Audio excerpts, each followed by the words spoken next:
After 2 years of major improvements and community feedback, Pioneers of Pagonia just released its 1.0 version on Steam, bringing a new colonism/city builder experience that takes inspiration from old classics to create something new. And thanks to Envision Entertainment for sponsoring this video, I've been able to dive into this new yet charmingly classic feeling game. So make sure to check it out on Steam using my link below, especially now during its massive 30% off introductory sale. Pioneers of Pagonia takes place in a world that's been shattered by a cataclysmic event, turning the once great landmasses into isolated islands.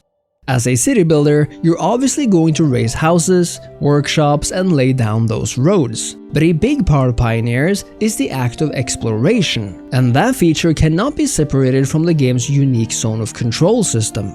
When you set out on a new adventure in either campaign or skirmish mode, you begin on an unexplored island shrouded in fog.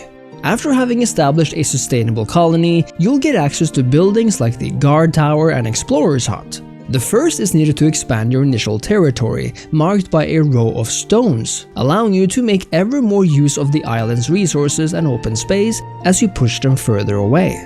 The Explorer's Hut is different, letting you send explorers beyond your borders in order to lift the shroud of the fog, making it easier to know where to send guards for your next territorial expansion. Of course, Pioneers of Pagonia doesn't just let you send those explorers right away. That's something you're going to have to work for. You see, every job in Pioneers is filled not just by a unique character, but a character within a certain profession. And in order to enable the promotion of a regular worker to said profession, you're going to need the raw materials, or indeed the manufactured goods, to recruit them. This emphasizes the game's focus on unit specialization, which is alpha omega if you want to succeed. And I believe you do. In the 2 years of early access development, Pioneers of Pagonia has gone from being a simple skirmish builder to offer a complete and tailored campaign with its own story, characters, and world building, including all new features like 4-player multiplayer, gameplay and visual improvements, and even a map editor should you wish to create your own. For both newcomers and returning players though, playing the campaign before you take the plunge into the sandbox mode is definitely not a bad idea. Pioneers does an incredible job of easing you into its systems and mechanics, as it opens at a very small scale and leads you through every action with helpful notifications, pointers, and easy to understand next steps. It also reveals the ever-expanding depth of Pioneers of Pagonia. What begins as a simple builder and explorer turns after a few hours into a game where specializing soldiers, rangers, and other units becomes crucial. Because not only will you face bandits on your journey, but the mysterious Shattering sees magical creatures roaming the land and allows you to recruit wizards to aid you in battle. The campaign takes you on an expanding journey that becomes more complex over time, and where you're searching for the Tower of Visions, the heart of the fragmented world, in the hopes of uniting it once more. Something I really appreciate about Pioneers of Pagonia is the general vibe and look of it all. There are many games out there aiming to create a colorful yet detailed world, but Pioneers has actually managed to create this sense of personality and charm. From the many shapes, layouts, and environments of this world, to the curvy and exaggerated shapes of the houses, rooftops, and the general approach to building design, it reminds me of games I played as a kid. And thanks to the game's map generation feature and various options, which ensures that every game you play feels slightly or even majorly different, the replayability here is vast, yet every game will bring you that sense of cozy. Play without enemies, and you can treat this as a full-on relaxing game as well, if you feel like you've played enough of the more realistic or darker city builders out there. So how does a typical game of Pioneers begin, you ask? Well, since you're assuming the role of navigator, you begin completely fresh at a new island, with your ship being the only human-made feature. To begin with, you're going to want to lay down a road, as everything you build should be connected to one. Housing is a worthy second option, allowing you to provide proper shelter and homes to your people, which in turn opens up the opportunity to attract more of them. In order to create something sustainable, we have to make sure we have basic resources like food, wood, and stone, but there are several ways to get there. Food comes in many forms, for example, meaning you can build a forager hut to collect berries, construct a hunter's lodge to gather meat, or build a fishing hut to catch fish. In the same vein, while a resource depot can gather things like simple wood and smaller stone, you'll need the specialized woodcutting hut or quarry to actually gather tad more complex resources like hardwood and softwood, or stone blocks rather than simple stones. But while the primitive resource depot only requires basic pioneers to function, the others actually demand specific specializations to operate. And the thing is, certain specializations that deal with especially labor-intensive work, like the quarriers, even demand new resources from you, like rations.